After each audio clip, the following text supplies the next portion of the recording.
Assalamualaikum everyone, welcome to my YouTube channel Chemistry by Mishal. Today we are going to start our lecture number 3 on IR spectroscopy which is about factors affecting fundamental vibrations.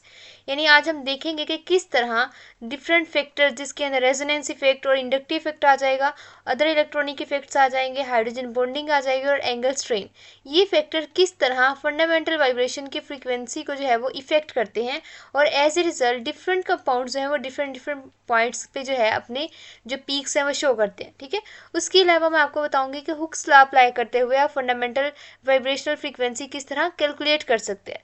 तो आज का lecture बहुत ही important है, तो इस video को and तक जरूर वॉच कीजिएगा अगर आप जो है अपनी बेसिक्स जो IR की है वो स्ट्रॉन्ग करना चाहते हैं। तो उसके अलावा अगर आपको वीडियो पसंद आए तो वीडियो को लाइक कीजिएगा, चैनल को सब्सक्राइब कीजिएगा। Thank you. अब हम डिस्कस करते हैं कि हमारे पास वाइब्रेशनल फ्रीक्वेंसी जो है वो एक्चुअली हम कैसे कैलकुलेट कर सकते हैं। अगर आप बात करें कि हमारे पास जो है IR स्पेक्ट्रोस्कोपी की, जैसे मैंने आप लोगों को पिछले लेक्चर के अंदर बताया कि इसके अंदर हम क्या करते हैं, हम देखते हैं कि वाइब्रेशनल एक्साइटेड स्टेट पे कब हमारा मॉलिक्यूल जो है वो गया, और इसके अंदर हम बॉन्ड्स की नेचर के बारे में जानते हैं, यानी फंक्शनल ग्रुप के बारे में जानते हैं।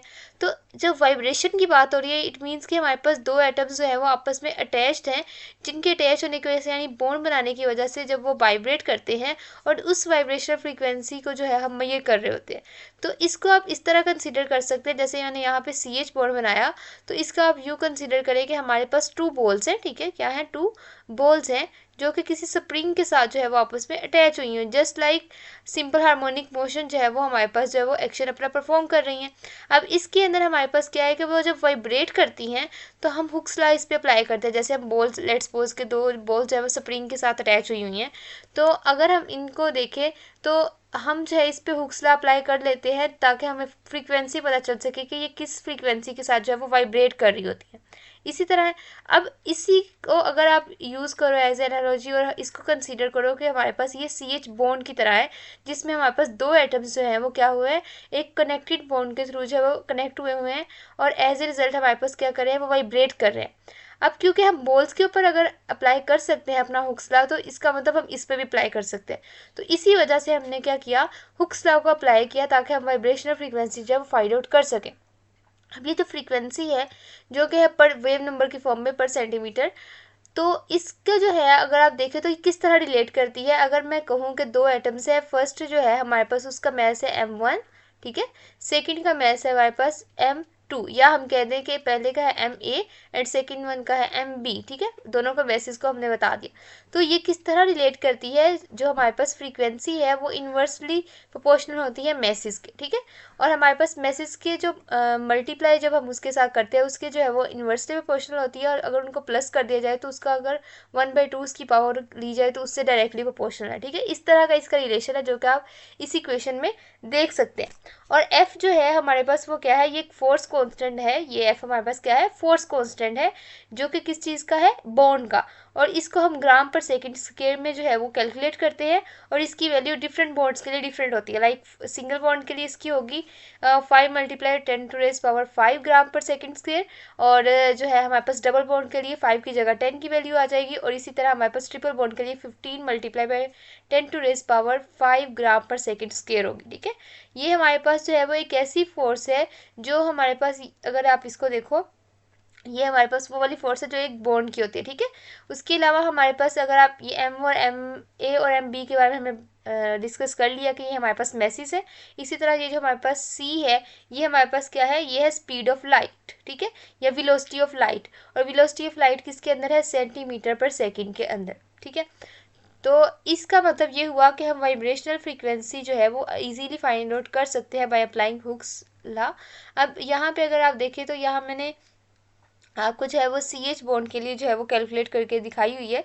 अब इसके अकॉर्डिंग हमारे पास क्या है, ये हमारे पास कार्बन और हाइड्रोजन बॉन्ड जो है उसके लिए कैलकुलेशन की हुई है। इसके लिए अगर आप ऊपर देखें तो हमारे पास 2πc है, यानी हमारे पास ये 2 है, ये पाई की वैल्यू होगी, और ये हमारे पास स्पीड ऑफ लाइट है इन सेंटीमीटर/सेकंड। ओके हो गया। उसके बाद हमारे पास CH जो है उसके दरमियान जो है सिंगल बॉन्ड है, तो हमने जो वैल्यू यूज़ की वो 5 × 10⁵ ग्राम पर सेकंड स्क्वायर, और मैसेज अगर हम देखें तो वो मैसेज को वैल्यू पुट करने के बाद हमारे पास कुछ ये इक्वेशन बनी। ठीक है, अब ये सारी कैलकुलेशन करने के बाद आपके आपके पास जो एंड पे आंसर आया वो 3032 पर सेंटीमीटर है, जो कि इंडिकेट कर रहा है कि हमारे पास कार्बन हाइड्रोजन की वाइब्रेशन फ्रीक्वेंसी क्या है, 3032।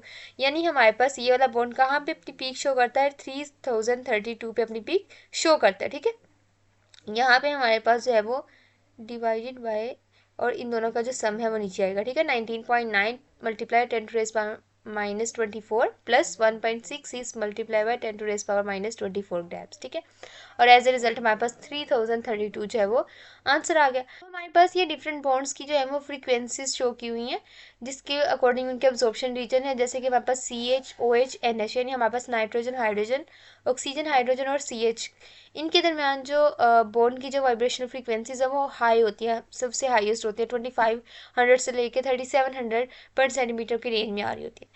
लेकिन अगर हम कंपैरिजन करें नीचे वालों का, तो जितने नंबर ऑफ बॉन्ड्स है वो बढ़ते जाएंगे, उस हिसाब से हमारे पास वाइब्रेशनल फ्रीक्वेंसी की वैल्यू बढ़ती जाएगी। जैसे कार्बन सिंगल बॉन्ड कार्बन से ज़्यादा होती है कार्बन डबल बॉन्ड कार्बन की, और उससे ज़्यादा होती है कार्बन ट्रिपल बॉन्ड कार्बन की। इसी तरह हमारे पास ये triple bond carbon triple bond nitrogen की ज़्यादा होती है कार्बन डबल बॉन्ड नाइट्रोजन से, और उसकी ज़्यादा होती है कार्बन सिंगल बॉन्ड नाइट्रोजन से। और इसी तरह हम कह सकते हैं कि जो सिंगल बॉन्ड जिसमें हमारे पास एक हेट्रो, जैसे हमारे पास एटम है नाइट्रोजन, उसका हाइड्रोजन के साथ बना हुआ, या ऑक्सीजन का एक लाइटर एटम हाइड्रोजन से बना हुआ, या कार्बन का लाइटर एटम हाइड्रोजन के साथ बना हुआ है, इनकी अब्जॉर्प्शन फ्रीक्वेंसी जो है वो हमारे पास हाई रेंज पे आती है। उसके बाद अगर हम देखें तो जो हमारे पास नीचे वाली हैं ट्रिपल बॉन्ड की हैं, जो कि 2300 से 2100 पे है। उसके बाद कार्बन डबल बॉन्ड कार्बन और carbon double bond oxygen and carbon double bond nitrogen की हमारे पास 1900 से 1600 की रेंज में है। और एट द एंड हमारे पास आती है कार्बन कार्बन बॉन्ड की, carbon oxygen and carbon nitrogen की, जो कि 1300 से 800 की रेंज में आती है। और ये जो वैल्यूज़ है ये अप्रोक्सीमेट वैल्यूज़ है। नेक्स्ट हम लेक्चर्स के अंदर एक एक फंक्शनल ग्रुप को स्टार्ट करेंगे, जिसके अंदर हम डिटेल के साथ उनके बारे में स्टडी करेंगे। अब इलेक्ट्रॉनिक इफेक्ट में हमारी दो चीज़ें आ जाती है। फर्स्ट हमारे पास आ जाता है रेजोनेंस इफेक्ट, ठीक है, आर इफेक्ट, और दूसरा हमारे पास यानी आर या मीजोमेरिक दोनों आ जाते हैं इसके अंदर। ठीक है, और दूसरा हमारे पास आ जाता है इंडक्टिव इफेक्ट। दोनों चीज़ों के बारे में हम यहाँ पे डिस्कस करेंगे। अब इसको अगर आपको याद हो तो मैंने यहाँ पे आपको बताया था कि अगर दो एटम्स, जैसे कि कार्बन डबल बॉन्ड कार्बन है, इसको अगर कंपेयर किया जाए कार्बन ट्रिपल बॉन्ड कार्बन या कार्बन सिंगल बॉन्ड कार्बन से, तो हमें पता चलता है कि अगर सेम वही एटम्स चल रहे हैं जिनके दरमियान बॉन्डिंग है, तो ट्रिपल बॉन्ड वाले की फ्रीक्वेंसी सबसे हाई होगी, देन डबल वाले की, और देन सिंगल वाले की। इसी तरह था। इट मीन्स कि अगर हमारे पास डबल बॉन्ड करेक्टर या ट्रिपल बॉन्ड करेक्टर ज़्यादा हो तो फ्रीक्वेंसी ज़्यादा होगी, और अगर यही डबल बॉन्ड करेक्टर किसी फैक्टर की वजह से कम हो जाए तो वाइब्रेशनल फ्रीक्वेंसी की वैल्यू भी जो हो जाती है वो कम हो जाती है। जैसे कि मैं यहाँ पे अगर कार्बोनिल की बात करूँ, तो कार्बोनिल के अंदर हमारे पास कार्बन डबल बॉन्ड ऑक्सीजन है।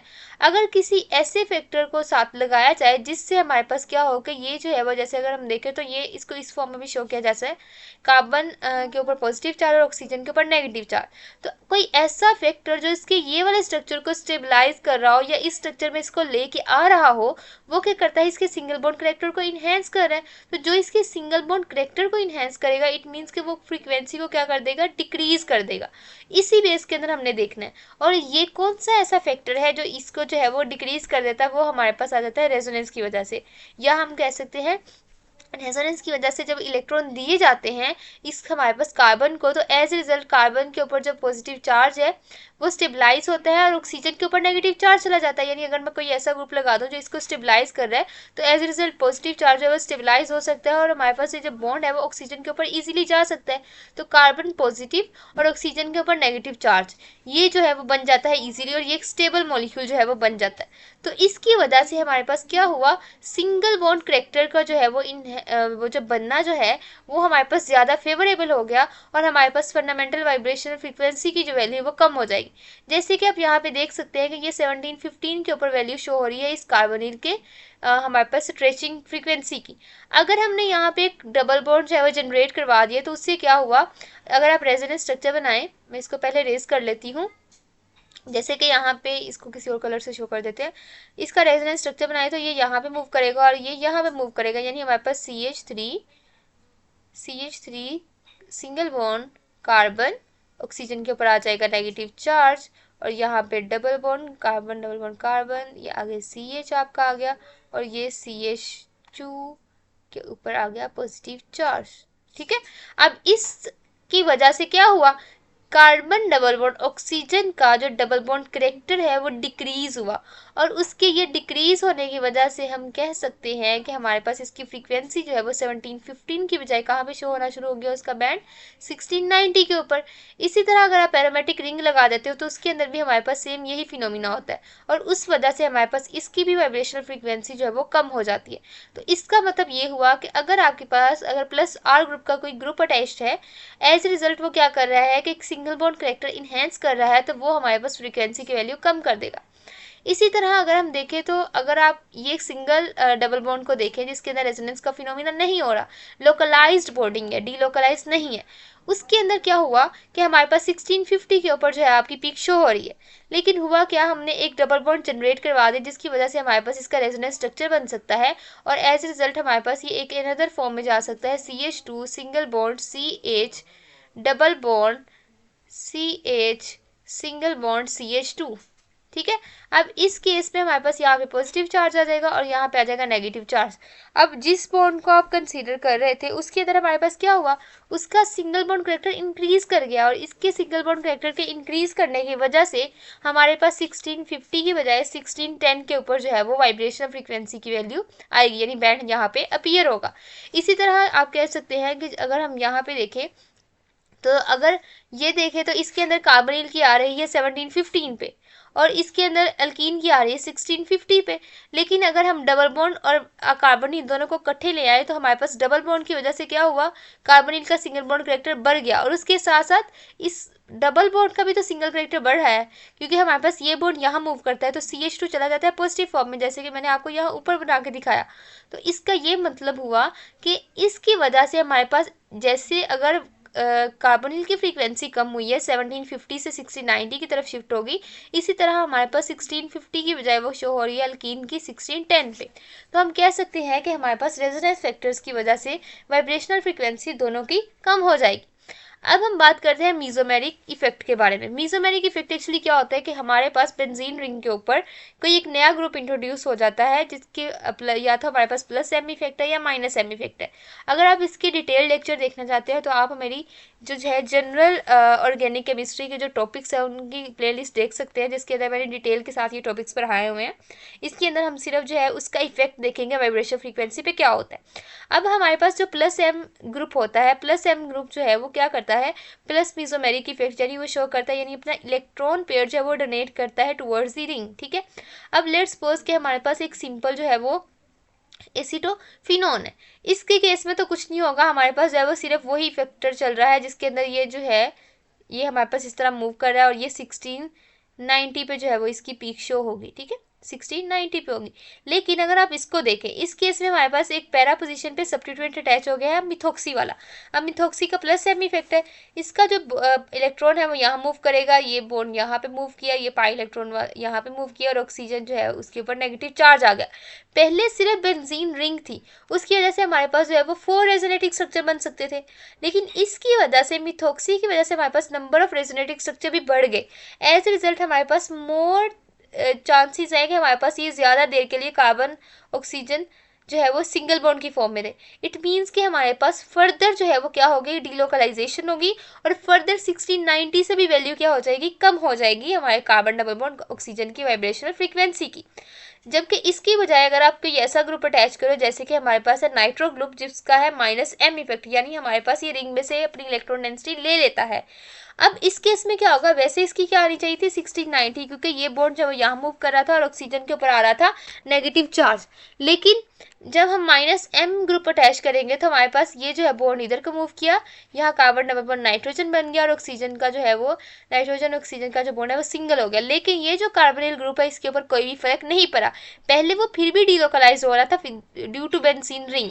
लेकिन इस केस में जब हमने नाइट्रो लगा दिया तो बेंजीन रिंग की वजह से भी डीलोकलाइजेशन जो है वो मुश्किल हो गई, क्योंकि उसने बेंजीन रिंग के सारे जो इलेक्ट्रॉन डेंसिटी है वो अपनी तरफ खींच के रखी हुई है। ठीक है, तो हम कह सकते हैं कि हमारी इसकी वैल्यू जो है वो 1690 की नहीं होगी, बल्कि उससे भी क्या हो जाएगी, ज़्यादा हो जाएगी। जबकि इस केस में क्या हो जाएगी, कम हो जाएगी, क्योंकि इस केस में हमारे पास सिंगल बॉन्ड करेक्टर बढ़ रहा था, और लास्ट वाले हमारे पास माइनस एम ग्रुप की वजह से सिंगल बॉन्ड करेक्टर जो है वो बल्कि कम हो रहा है और हमारे पास डबल बॉन्ड कैरेक्टर बढ़ रहा है। तो हम कह सकते हैं कि अगर हम प्लस एम ग्रुप लगाएं या प्लस आर ग्रुप लगाएं तो हमारे पास वाइब्रेशनल फ्रीक्वेंसी क्या होती है, कम होती है। और माइनस एम इफेक्ट या माइनस आर ग्रुप की वजह से हमारे पास क्या होती है, वाइब्रेशनल फ्रीक्वेंसी की वैल्यू बढ़ जाती है। अब हम देखते हैं इंडक्टिव इफेक्ट के बारे में। अब इसको अगर आप देखें तो हमारे पास ये मैंने आपको एक एल्डिहाइड शो किया हुआ है, यहाँ पे आपको एक कीटोन शो किया हुआ है जो कि हमारे पास एसीटोन है, और लास्ट में हमारे पास क्लोरो एसीटोन। अगर हम देखें तीनों को तो तीनों के अंदर जो बेसिक डिफरेंस है वो कार्बन के साथ लगे हुए ग्रुप का। एक हमारे पास हाइड्रोजन है, दूसरा हमारे पास मिथाइल है जो कि हमारे पास प्लस आई इफेक्ट शो करता है, यानी सिंगल जो हमारे पास होते हैं सिग्मा बॉन्ड्स के थ्रू इलेक्ट्रॉन डेंसिटी दे रहा होता है। और नेक्स्ट में हमारे पास CH2Cl है, और Cl हमारे पास क्या होता है, माइनस आई इफेक्ट शो करता है, यानी हमारे पास इसका इंडक्टिव इफेक्ट नेगेटिव है, ये इलेक्ट्रॉन डेंसिटी सिग्मा बॉन्ड के थ्रू ले रहा होता है। अब होगा क्या, जब हमारे पास ये मिथाइल ग्रुप है तो ये क्या करेगा, इलेक्ट्रॉन डेंसिटी देगा, और देने की वजह से हमारे पास क्या होता है, अगर इसकी दूसरी फॉर्म बनाई जाए कार्बन के ऊपर पॉजिटिव चार्ज, ऑक्सीजन के ऊपर नेगेटिव चार्ज, तो ये हम कह सकते हैं कि कार्बन का जो पॉजिटिव चार्ज है वो इसकी वजह से स्टेबलाइज होगा, क्योंकि ये electron density due to sigma bond connection ये दे रहा होता है, क्योंकि इसका प्लस आई इफेक्ट होता है। लेकिन इस केस में वो क्या करेगा, इलेक्ट्रॉन डेंसिटी अपनी तरफ खींचता है, और जब वो अपनी तरफ खींचेगा तो वो कार्बन पॉजिटिव फॉर्म, यानी कार्बन पॉजिटिव ऑक्सीजन नेगेटिव वाली अगर हम इसकी फॉर्म बनाएं तो उसको भी क्या करेगा, CH2Cl यहाँ लगाते हैं, वो उसको क्या करेगा, वो उसको जब डिस्टेबलाइज करेगा, क्योंकि ये इलेक्ट्रॉन डेंसिटी अपनी तरफ खींचेगा, तो कभी भी हमारे पास ये इस फॉर्म में आना पसंद नहीं करेगा, बल्कि वो इसी फॉर्म में जो है वो रहना पसंद करेगा जिसके अंदर carbon double bond oxygen character ज्यादा है। तो हम कह सकते हैं कि अगर हम सिंपल देखें तो वो 1730 में वैल्यू आ रही थी, डबल बॉन्ड करेक्टर कम होने की वजह से ड्यू टू प्लस आई ग्रुप हमारे पास 1715 पे चलेगी, जबकि हमारे पास माइनस आई ग्रुप लगने की वजह से वो जो है 1715 की बजाय 1725 पे गई है। अब एक्चुअली है क्या कि मैंने यहाँ पे एक हाइड्रोजन लगाया हुआ है, यहाँ मिथाइल, और यहाँ CH2 के आगे क्लोरीन लगाया हुआ है, तो इसकी CH3 वाले से जो है वो ज़्यादा होगी, ठीक है, क्योंकि हमारे पास ये कार्बन से थोड़ा दूर है। लेकिन अगर हम डायरेक्ट क्लोरीन ग्रुप लगा दें उस केस में हमारे पास सीन थोड़ा चेंज हो जाता है। वो कैसे चेंज होता है, इसको समझने के लिए आप इसको इस तरह देखो कि हमारे पास यहाँ आई इफेक्ट की बजाय एक और इफेक्ट भी, आई इफेक्ट ऑल्दो इसका माइनस आई है, लेकिन एक और इफेक्ट काम कर रहा है जो कि प्लस एम इफेक्ट है। क्या है, प्लस एम इफेक्ट है। अब दो इफेक्ट है इसके अंदर, और हमारे पास जो हेलो ग्रुप्स होते हैं ना उनका माइनस आई इफेक्ट ज़्यादा स्ट्रॉन्ग होता है। आल्दो हमारे पास ये इस तरह करके क्या कर रहा है, CO नेगेटिव करेक्टर बढ़ा रहा है एज कम्पेयर टू हमारे पास एल्डिहाइड, लेकिन हमारे पास इसका जो है ना माइनस आई इफेक्ट, यानी अपनी तरफ ये इलेक्ट्रॉन डेंसिटी खींचता है, ये बहुत ज़्यादा होता है। एज ए रिजल्ट इसकी 1730 की बजाय कहाँ वैल्यू शो होती है, और ज़्यादा हाई चली जाती है 1800 पे। जबकि दूसरी तरफ अगर आप NH2 ग्रुप देखो तो इसका हमारे पास माइनस आई इफेक्ट बहुत ही थोड़ा होता है, जबकि प्लस एम इफेक्ट हमारे पास बहुत ही ज़्यादा होता है। यानी इसमें दोनों इफेक्ट जो है वो डोमिनेट कर रहे हो, दोनों इफेक्ट चल रहे होते हैं, लेकिन डोमिनेट कौन सा करता है, प्लस एम। इस वजह से हमारे पास इसकी 1730 की बजाय 1695 पे आती है, या फिर आप इसको भी जो है एसीटोन के साथ भी कंपेयर कर सकते हो, ठीक है। तो हमारे पास एक्चुअली क्या होता है, प्लस आई ग्रुप लगाने से वैल्यू क्या होती है, प्लस आई ग्रुप लगाने से हमारे पास जो वाइब्रेशनल फ्रीक्वेंसी है वो डिक्रीज करती है, और माइनस आई लगाने से क्या होती है, इंक्रीज करती है। उसके अलावा अगर कोई ऐसा ग्रुप है जो कार्बन के साथ डायरेक्टली अटैच है और उसके अंदर प्लस आई और माइनस आर ग्रुप है, या हमारे पास कोई ऐसा है जैसे कि NH2 जिसके अंदर माइनस आई और प्लस एम ग्रुप है, तो इसके अंदर हमारे पास क्या, दोनों फैक्टर्स में से जो फैक्टर डोमिनेट करेगा उसके हिसाब से डिसाइड करेगी। और ये चीज़ें हमने ऑलरेडी जब हमने इलेक्ट्रोफिलिक सब्स्टिट्यूशन रिएक्शंस पढ़े थे उसके अंदर मैंने इन सब के बारे में आपको बताया था कि वो किस तरह का बिहेवियर और क्यों शो करते हैं। तो अगर आपने उसकी बेसिक्स भी स्ट्रॉन्ग करनी हो तो आप ज़रूर प्लेलिस्ट देखिएगा जिसके अंदर मैंने एरोमेटिक कंपाउंड्स के बारे में डिटेल से बताया हुआ। नेक्स्ट है हमारे पास another factor which is hydrogen bonding. Hydrogen bonding के अंदर एक्चुअली क्या होता है, ये आपने बेसिक लेक्चर्स के अंदर देखा होगा कि हाइड्रोजन बॉन्डिंग के अंदर हमारे पास एक का ऑक्सीजन या फ्लोरीन एटम्स है वो दूसरे के हाइड्रोजन के साथ जो है वो बॉन्ड बनाया होता है उसने, इसको हम कहते हैं हाइड्रोजन बॉन्डिंग, ठीक है। यानी हाइड्रोजन के साथ किसी इलेक्ट्रोनेगेटिव एटम का जो है वो बॉन्डिंग हुई होती है, और ये हमारे पास इंट्रामोलिकुलर भी हो सकती है और इंट्रामोलिकुलर भी हो सकती है। जैसे कि हमारे पास यहाँ मैंने शो किया हुआ है, ये हमारे पास क्या है, इंट्रामोलिकुलर है, जिसके अंदर हमारे पास एक मोलिक्यूल की दूसरे मोलिक्यूल के साथ हुई है, ठीक है। और ये दूसरी तरफ मैंने आपको शो किया है, एक ही मोलिक्यूल के अंदर हमारे पास हुई है, और ये हमारे पास उसी के जो है वो कार्बोनिल के ऑक्सीजन की हुई है with hydroxyl at ortho position.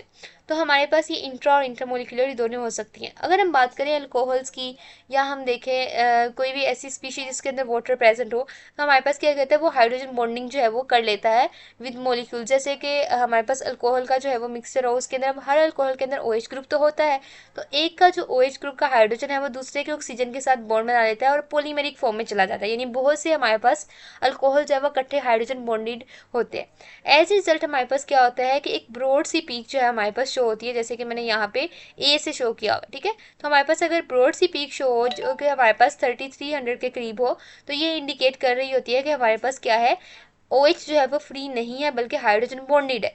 लेकिन इसकी बजाय अगर हमारे पास कोई बहुत ही डाइल्यूट सा हमारे पास या अल्कोहल हो, या उसके अंदर कोई टेट्राक्लोराइड या इस तरह का जो है वो सोलवेंट डाला हो, जिसकी वजह से हमारे पास उसके अंदर हाइड्रोजन बॉन्डिंग जो है वो डिमिनिश हो गई है, तो एज रिजल्ट हमारे पास फ्री हाइड्रोक्सिल की भी जो है हमारे पास पीक शो हो गई, जो कि हाई रेंज पे होती है 3600 के करीब, जबकि हमारे पास हाइड्रोजन बॉन्डेड वाले जो है वो एक ब्रॉड पीक जो है वो शो करते हैं। इसके साथ साथ अगर आप ये देखो, तो हमारे पास इंट्रामोलिकुलर के केस में डाइल्यूशन कोई भी फैक्टर जो है वो प्ले नहीं करती है हमारे पास, क्योंकि इसकी जो अगर आप डाइल्यूशन करो या आप जो है वो इसको कंसनट्रेटेड रखो, इंट्रामोलिकुलर जो है वो हाइड्रोजन बॉन्डिंग शो करेगी करेगी, ठीक है। क्योंकि हमारे पास इसकी जो है वो एक मोलिक्यूल के अंदर ही हो रही है। डाइल्यूशन से ये होता है कि हमारे पास ज़्यादा मोलिक्यूल्स जो है उनके अंदर जो है अदर मोलिक्यूल्स में इंटरप्ट कर जाते हैं, तो एज रिजल्ट वो दो हमारे पास अल्कोहल जो है वो एक दूसरे के साथ जो है वो हाइड्रोजन बॉन्डिंग नहीं कर सकते। लेकिन इस केस में क्या हुआ कि हमारे पास एक मोलिक्यूल इंटेक्ट है और उसके अंदर ही हाइड्रोजन बॉन्डिंग प्रेजेंट है, तो चाहे आप डाइल्यूशन करो कुछ भी करो, इसकी पीक जो है वो सेम उसी तरह ही रहेगी। लेकिन अगर आप इसके अंदर ये कंसीडर करो कि अगर एक जो है वो इसकी पैरा पोजीशन पे हाइड्रोक्सिल लगा है, लेकिन इस केस में ऑर्थो पे लगा है, और ऑर्थो वाली पोजीशन के ऊपर इसके अंदर क्या है, इंट्रामोलिकुलर हाइड्रोजन बॉन्डिंग पॉसिबल है, और इस हाइड्रोजन बॉन्डिंग की वजह से जो हाइड्रोक्सिल की पीक है हमारे पास वो नॉर्मल रेंज से जो जितनी आनी चाहिए उतनी कम हो जाती है, यानी 2900 समथिंग या 3000 समथिंग पे हमारे पास क्या होती है, इसका जो ब्रॉडबैंड है वो शो होता है। यानी हम कह सकते हैं कि हाइड्रोक्सिल अगर हाइड्रोजन बॉन्डिंग कर रहा है इंट्रामोलिकुलरली, तो हमारे पास उसकी जो पीक है वो कम फ्रीक्वेंसी की तरफ चली जाती है, ठीक है। जबकि अगर हमारे पास पैरा वाला हो, तो उसको अगर इन दोनों से कंपेयर किया जाए, तो पैरा में हमारे पास जो है वो सिर्फ इंटरमोलिकुलर हो सकती है, इंट्रामोलिकुलर नहीं हो सकती, तो उस केस में हमारे पास सीन थोड़ा सा चेंज होगा, जबकि इंट्रामोलिकुलर के केस में हमारे पास ज़्यादा वैल्यू कम हो जाए। ओके, अब हम नेक्स्ट देखते हैं another factor which is angle strain. अब एंगल स्ट्रेन जो है इसको आप ये समझे कि हमारे पास, जैसे अगर आपने पढ़ा हो sp2 हाइब्रिडाइज स्पीशीज़ के बारे में, तो sp2 हाइब्रिडाइज स्पीशीज़ के अंदर वो तब स्टेबल होते हैं जब उनका एंगल कितना हो, 120 डिग्री। और sp2 के अंदर अगर आप कार्बन का केस देखें, तो उसके अंदर एक जो है वो पाई बॉन्ड मौजूद होता है, ठीक है। क्या होता है, एक पाई बॉन्ड। जैसे कि हमारे पास कार्बन डबल बॉन्ड कार्बन देख ले, कार्बन डबल बॉन्ड ऑक्सीजन देख ले। अब इसके अंदर एक 3 सिग्मा बॉन्ड है और एक पाई बॉन्ड है। अब इसका जो नॉर्मल एंगल है, जिसमें हमारे पास कोई भी एंगल स्ट्रेन जो है वो नहीं होता, वो हमारे पास है 120 डिग्री। जबकि अगर आप 120 डिग्री से छोटा एंगल करते जाएंगे bond angle, as a result हमारे पास जो है वो एंगल स्ट्रेन प्रोड्यूस होगा, और उसकी वजह से हमारे पास ये जो है इस कार्बन का जो एस करेक्टर है वो इंक्रीज कर जाएगा, और कार्बन डबल बॉन्ड कार्बन जो है वो स्ट्रेंथन हो जाएगा, और एज ए रिजल्ट हमारे पास उसकी जो वैल्यू है फ्रीक्वेंसी की वो बढ़ जाएगी, क्योंकि अब carbon double bond character in other words you can say कि वो बढ़ गया है, ठीक है। तो हमारे पास 120 डिग्री के ऊपर अगर एंगल हो जो कि 6 मेंबर रिंग में होता है, तो वो 1650 पे जो है अपनी वैल्यू शो करता है वाइब्रेशनल फ्रीक्वेंसी। और अगर 109 हो जाए तो 1655, देन उससे जो है वो कम एंगल हो जाए तो 1680, उससे कम हो जाए तो 1735।